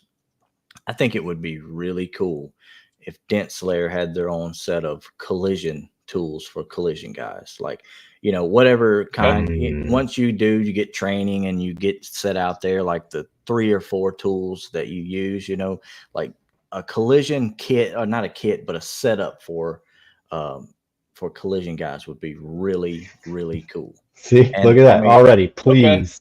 Okay. So keep that in mind. I mean, we recommend. Matt, are you on here still? He probably is. If not, you can tell him. I'll tell him. We are always telling people all about it. Yeah, we're always telling people 36-inch double bend soft tip or something similar, to get started with that, because we're not really in collision. You're not using brace tools or getting, down in gritties, in drain holes and stuff like that, dude. You're just see, like that's what I'm saying. Look at Andrew. I'm in. Chase, take my money.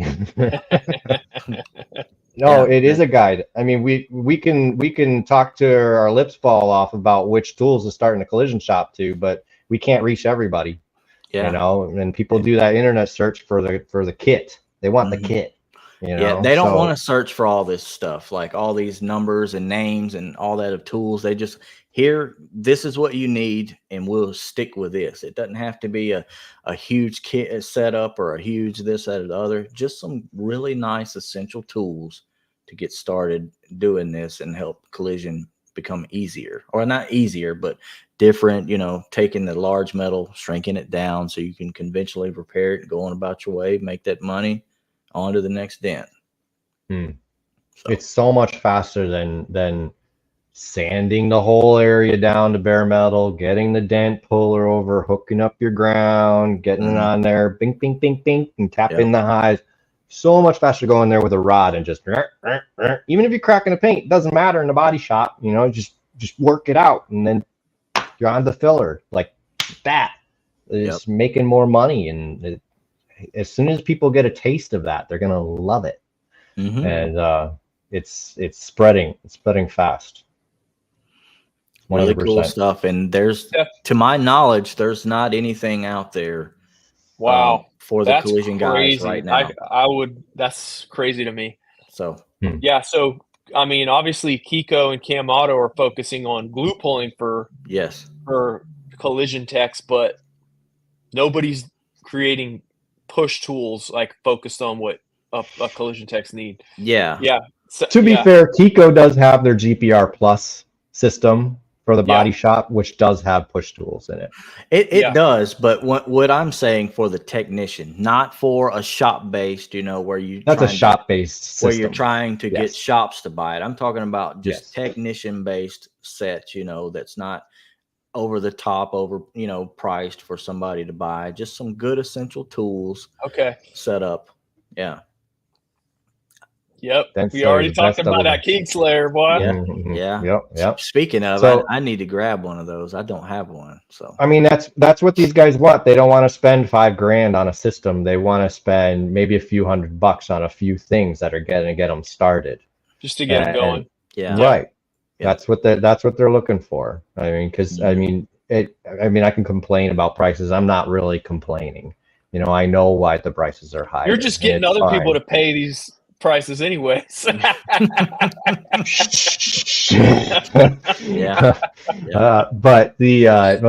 I mean, I complain about the tool price, but the guys, because they don't get that in the collision world. They don't have to go and drop hundreds and hundreds and hundreds of dollars at once on tools, because we got tool trucks come in that'll take $20 a week, $50 a week. So none of these guys want to spend super amounts of money. They don't want to buy a big system. They want to buy the few things to get it started, and maybe a few more things, and then maybe a few more things. Yeah, that's one thing that Kiko and Cam Auto both have. They have like he said, the GPR Plus. It's like, I don't know, $399.99, $4,000 or something. You're like, well, that's out on me, So if you had something down there, let's see, what is that saying? Recommend starting, I don't know how close you could get to that, maybe a little bit more than that, whatever, but that's what a lot of guys are looking for. Don't want to do a bunch of research, just grab some stuff they know is good, and then the training will be on its way. Those King Slayers we could probably build a kit just out of those with the interchangeable tips. Yes. And do either of you guys have the severed version? No, I do not. So the King Slayer is a double bend. The severed is straight, and then it has a tapped, threaded tap on both sides. Yeah. So you can build it out as far as you need it with the extensions. So that sounds pretty useful. every day. Yeah. Yes. So you can customize that thing so that it's a little bit more modular with those extensions added on there. Yeah. Yeah, I always recommend the interchangeable tips to these guys because they want to use one rod for a lot of things. So all they got to do is buy more tips. That's what they want to hear. Instead of buying a bunch of rods, and then they have to buy a whole new toolbox. Yeah. Which they all secretly want anyway. Oh yeah. They all secretly want that more toolbox, but So no, you Stefan, get it. Yes. Do we have time for you to tell us about the training that you're at? Okay, so I'm at I'm in Tennessee for Rivian training. It starts tomorrow, but it's actually this training is for ADAS calibration of these vehicles. My current employer has an account with Amazon, and Amazon uses Rivian EV vans to deliver packages now in some areas. Really? Yep. They're called they're EDVs. And these Amazon drivers are not careful with them. So they get banged up. So what's cool about this program is we're going to get these EDVs in, and with the glue pulling skills, I can make these dents better, which is all they want. They don't want perfection. So imagine being able to make them better without having to paint them. The profit margin that can turn around. So that's really the cause for why I'm at the Rivian training right now in Tennessee. I already did some online Rivian training, and that includes glass removal and replacement, just everything from taking the back garage door off the thing to taking the interior apart and everything. But it's very interesting to me. I don't mind electric vehicles. I mean, I know there's a lot of hate for them. I think they're here to stay. They're not going to take over, but they're here to stay, and we gotta learn how to use them and fix them safely. I mean, I worked on one today, so. Yeah, you worked on the Hummer EV. Yeah. But these things can be dangerous. So these trainings that I'm going to now are all about safety and making sure that when you're working on the vehicle that you are safe. And there's a lot of misconceptions about this stuff too in the business. A previous employer of mine, I don't ever call out names, a previous employer of mine went and bought one of those grounding hooks. It's a large pole with a hook on the end. And he bought it because he even told us all, this is to save your lives. When you're being electrocuted by the EV, we could pull you away. It's like, by that time, they're dead. This is so that the person pulling them away doesn't also die from continuing the circuit. So, I mean, the knowledge needs to be there, and the employer didn't even understand that stuff. And that's just an unsafe environment. So these trainings that I'm going to are very important. And I honestly, I worry about PDR techs with these EVs. There are large cables running behind these panels with enough voltage to kill you. And it's really the amperage that kills you. And so this is important information that we should all know about, and hopefully it becomes more mainstream to train more people than just the specific certified techs like me. I wish you would listen to that last podcast, because Bryce brought this up. Yeah. Okay. And so if you could pass this word, basically what he said was that there should be some kind of standard shut off for basically all EVs, because it's so dangerous, like you're saying, and we can die if we poke the wrong cable. So there should be some kind of standard place where everyone knows if it's an EV, if it's like the passenger's front seat, you lift it up, there's where you power this thing down, almost like an emergency power down switch. Basically he's saying, like, it shouldn't be to where you have to go to these special courses to figure out how to not die. You know, there should be a simpler way that we're doing this. So I do agree. That happen for us, Stefan. Oh, I do know that Tesla offers their procedures for free. So there is a website where you can look up the shutdown on these the service plugs, and also there's a way that firemen are trained to do these vehicles, and these firemen aren't going to these courses. So in most Teslas, up on the cowl, there's a loop where there's a plug where they just go in and they cut it. It also has a plug, so you can just remove it, and then their HV, the high voltage system shut down, and then you plug it back in to do it. Sometimes it requires disconnecting the 12-volt battery as well. Yes, these EVs have the 12-volt battery. Some of them have a 48-volt battery, but there's a low voltage system in these high voltage vehicles, and that's usually what controls the high voltage system. So I think it's going to be up to looking up procedures, and I'm fairly certain all this information is free. So what I will do is I'll see if I can compile that and get it from the different companies, because it's important. People are getting hurt. They are, by not doing it correctly.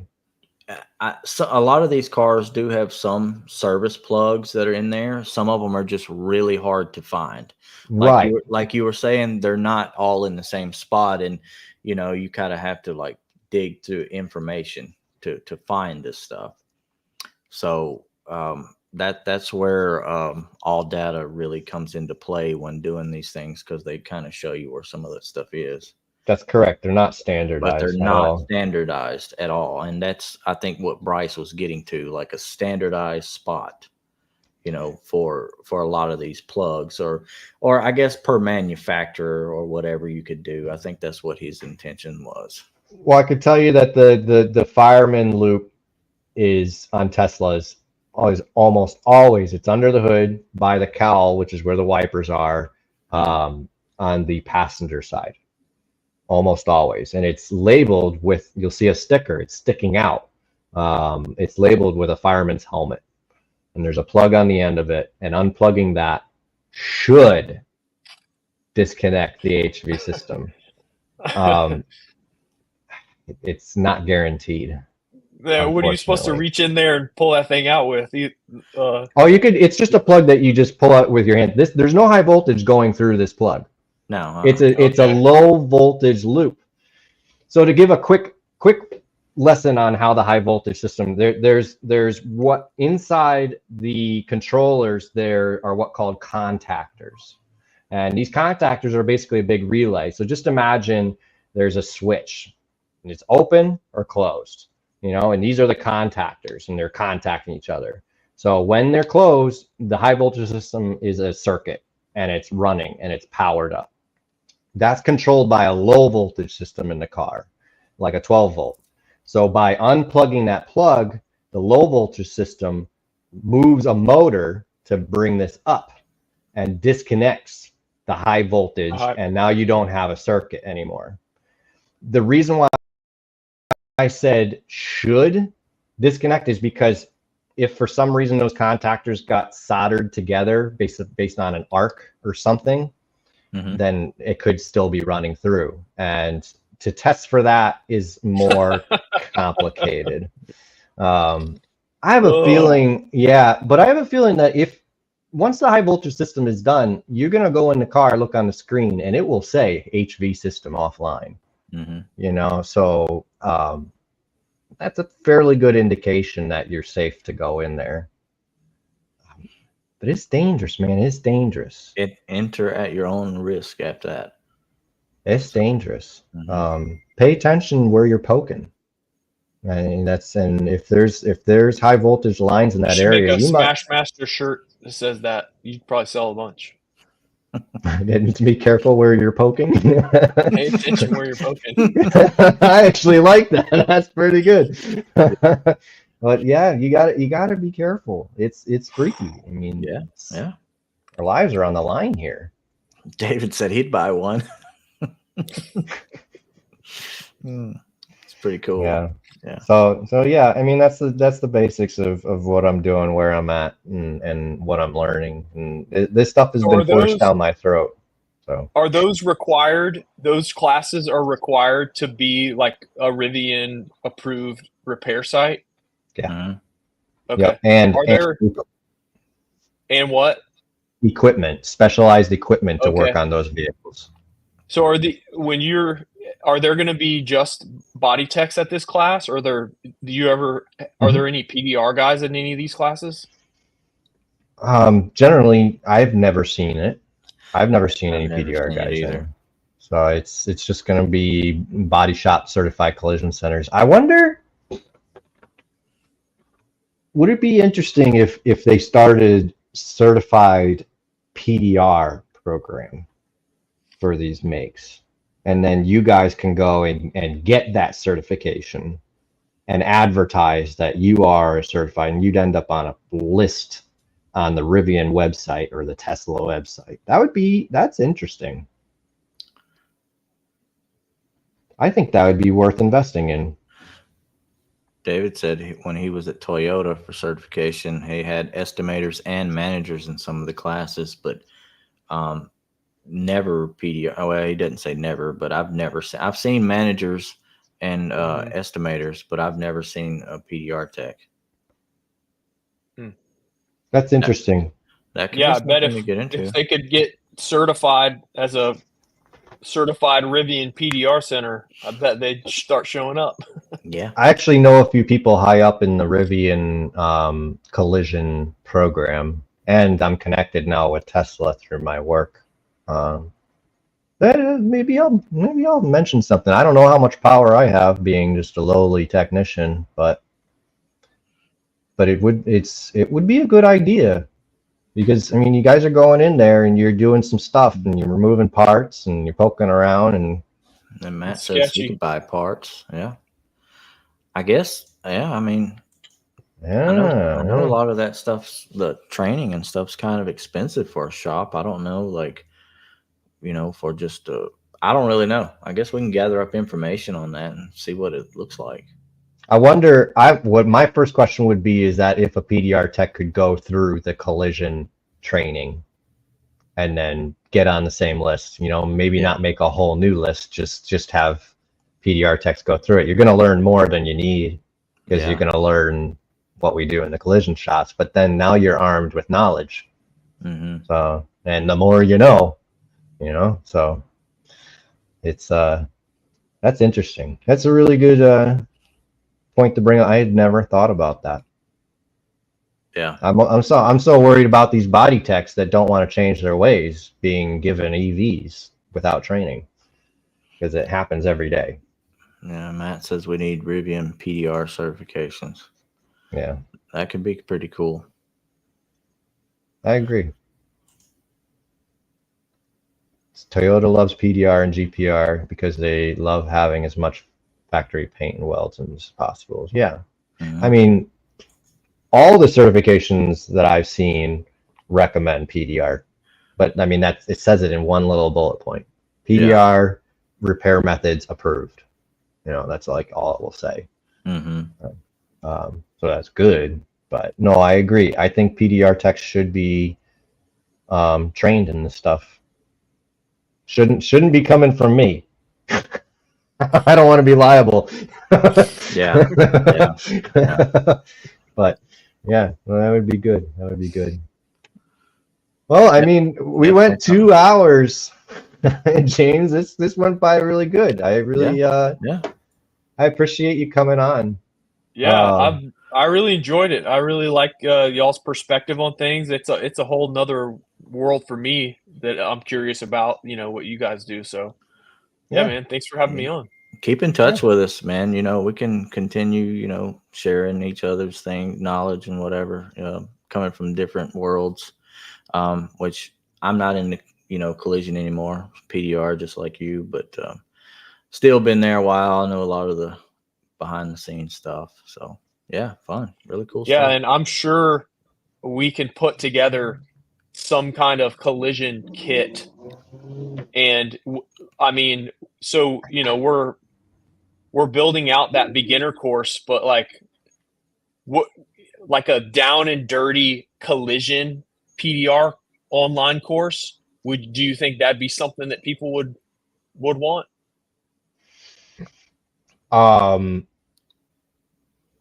mean, yeah. I mean, you're at that point, you're not talking PDR. You're talking more push to filler or push to paint.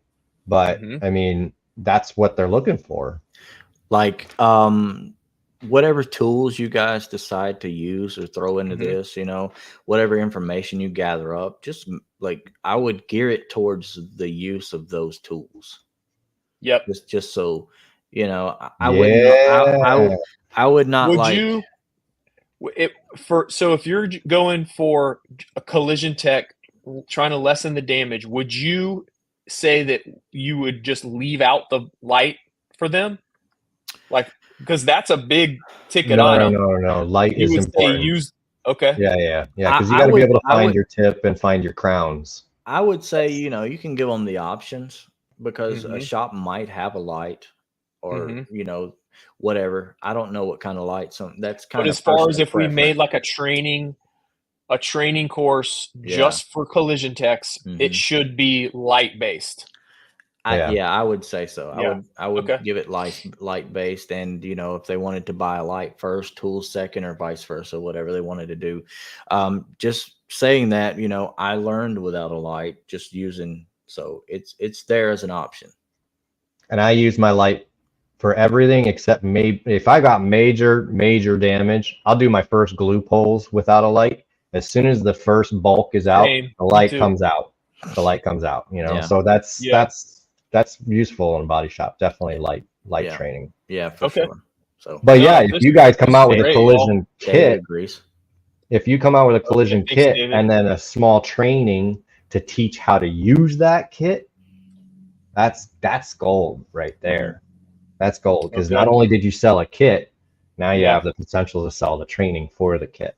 And I'll talk to Matt. Yeah. I'll talk to Matt and see, and we'll get with you guys to see if you think what we have anytime is good or what. Okay, sweet, man. Heck yeah. Anytime. Either one of you guys, you can call me anytime. We can talk about it. Whatever you think, you know, doesn't matter. Sweet. Yeah. Heck yeah. I'd love to be a part of that. Yep. Sweet. Okay. The kit comes with online training. That's an option as an added benefit of the kit. Yeah. Okay. I kind of like that. That's a great idea. Kind of like that. All right.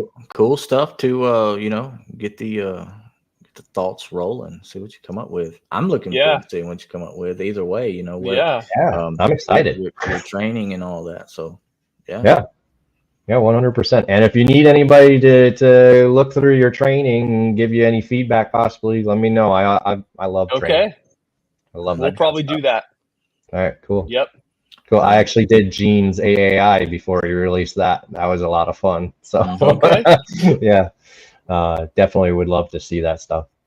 Sweet. Okay. Right on, guys.